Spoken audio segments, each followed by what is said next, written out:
संसार में गरीब भी हैं और अमीर भी, दोनों। और संसार में गरीब तो गरीब होते ही हैं, लेकिन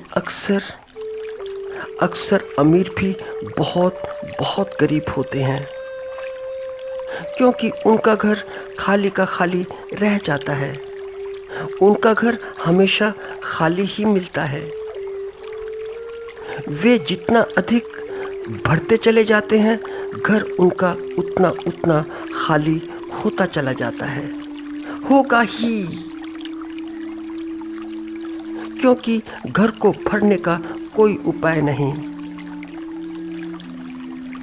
घर तब भरा जाता है जब घर में चेतना का दिया जलता हो। चेतना के दिए से घर रोशन हो तो घर भर सकता है, नहीं तो घर नहीं भर सकता। घर चेतना के प्रकाश से भरा जाता है, अपनी चेतना के प्रकाश से, अपने दिए के जलने से। फिर पूरा घर रोशनी से लबालब। फिर संग्रहण हो तो ठीक। संग्रहण भी आवश्यक है उपयोग के लिए। जो घर में है वह ठीक, घर में जो भरा गया है वह ठीक है, और जो भरने योग्य है उसे भरा ही जाना चाहिए। लेकिन यदि चेतना का दिया नहीं चला है, नहीं बला है, तो फिर विकल्पों से, ऑप्शंस से काम चलाना पड़ता है। और याद रखना, चेतना का विकल्प कोई नहीं है, कोई भी तो नहीं। चेतना का विकल्प कुछ भी नहीं मिलता, हालांकि हम आजीवन ढूंढते रहते हैं।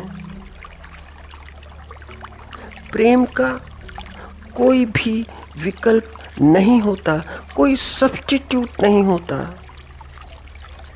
और अगर कोई ऐसा समझता है कि प्रेम का सब्स्टिट्यूट मिल सकता है, तो वह मूर्ख है, पागल है।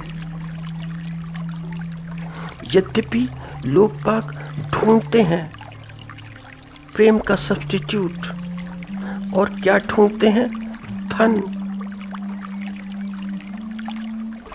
प्रेम का सब्स्टिट्यूट धन हो ही नहीं सकता। धन सुख सुविधाओं का तो सब्स्टिट्यूट हो सकता है, मगर प्रेम का नहीं।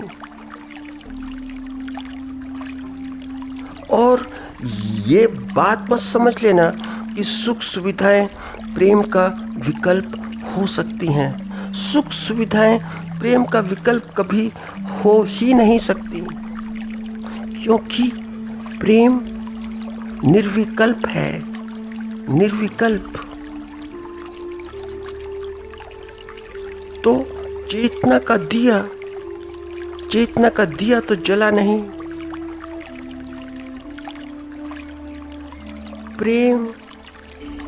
प्रेम का दिया,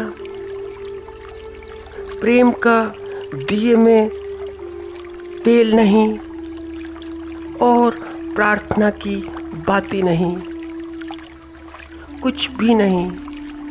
तो फिर मजबूरी है। मजबूरी में फिर तो विकल्पों से घर को भरना ही पड़ता है, अपना भी और बाहर का भी। अपना घर भी और अपना घर, कौन सा घर? वह घर कि जिसमें तुम रहते हो, वह शरीर कि जिसमें तुम हो, वह मन जिसे तुम अपना समझते हो, कि जिसमें हम रहते हैं, और बाहर का कौन सा घर? बाहर का वह घर, वह ग्रह कि जिसमें हम परिवार के साथ में रहते हैं। तो दोनों घर भरते रहो आजीवन विकल्पों से अपने घर को।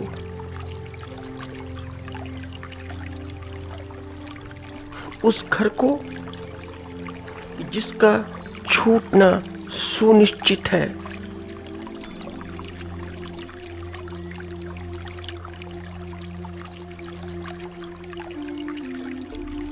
यह जानते हुए भी कि छूटना सुनिश्चित है, हम घर भरते जाते हैं। हम जीवन भर का समय भरने में लगाते हैं, और जितना जितना भरते हैं खाली खाली रह जाता है घर। फिर गरीब तो गरीब हैं ही, वे तो गरीब हैं ही, लेकिन अमीर भी बहुत बहुत गरीब हो जाता है, बहुत गरीब।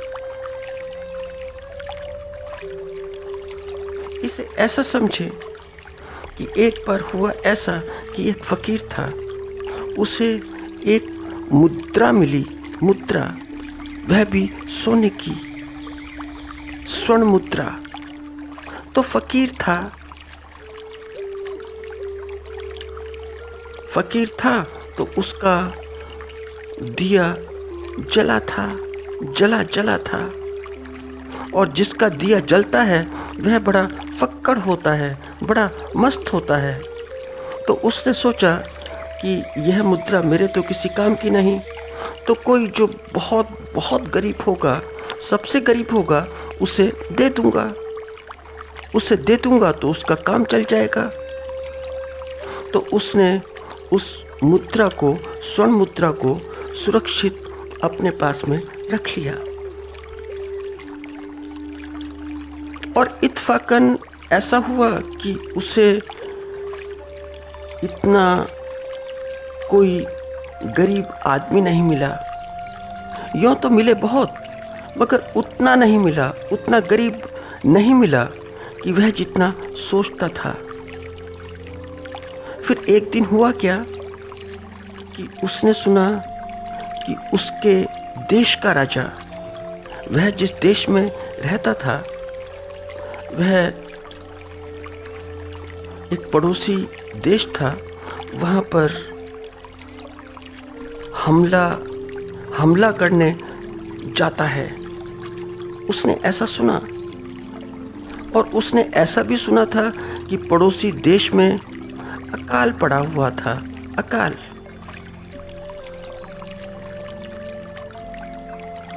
और जहाँ पर अकाल पड़ा हो वहाँ पर आक्रमण, थोड़ी सोचने जैसी बात है।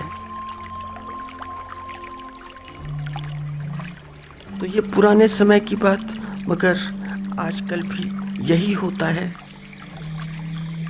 जैसा आज होता है वैसा ही पहले भी होता था, पहले भी यही होता था।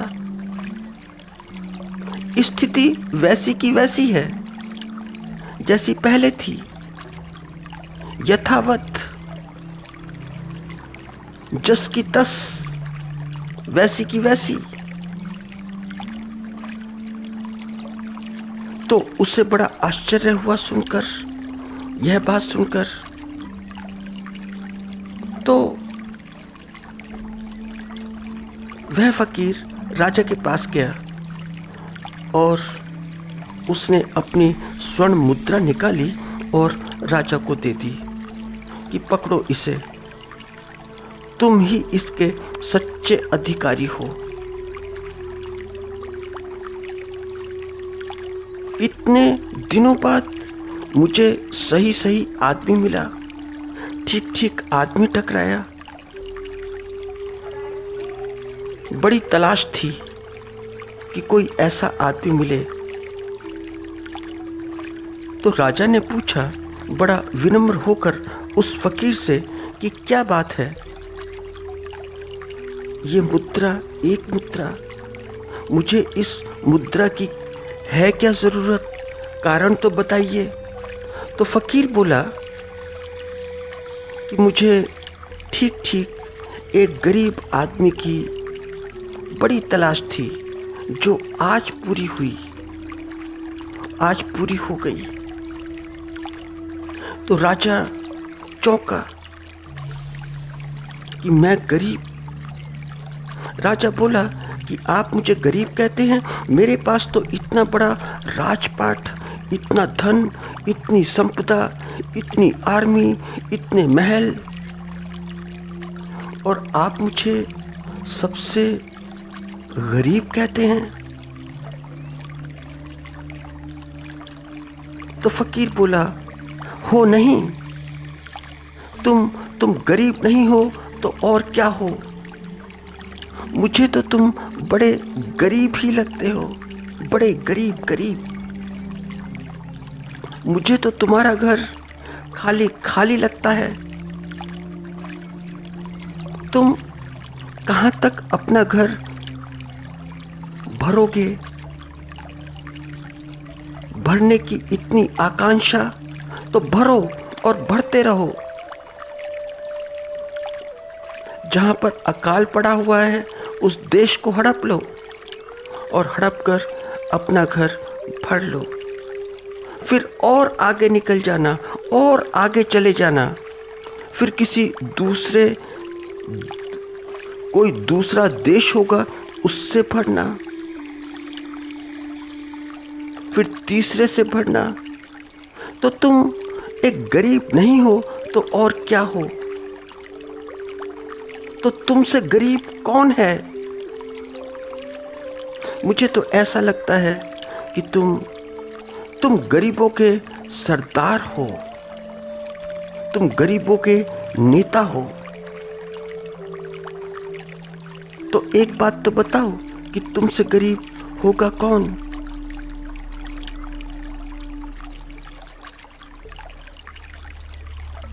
यह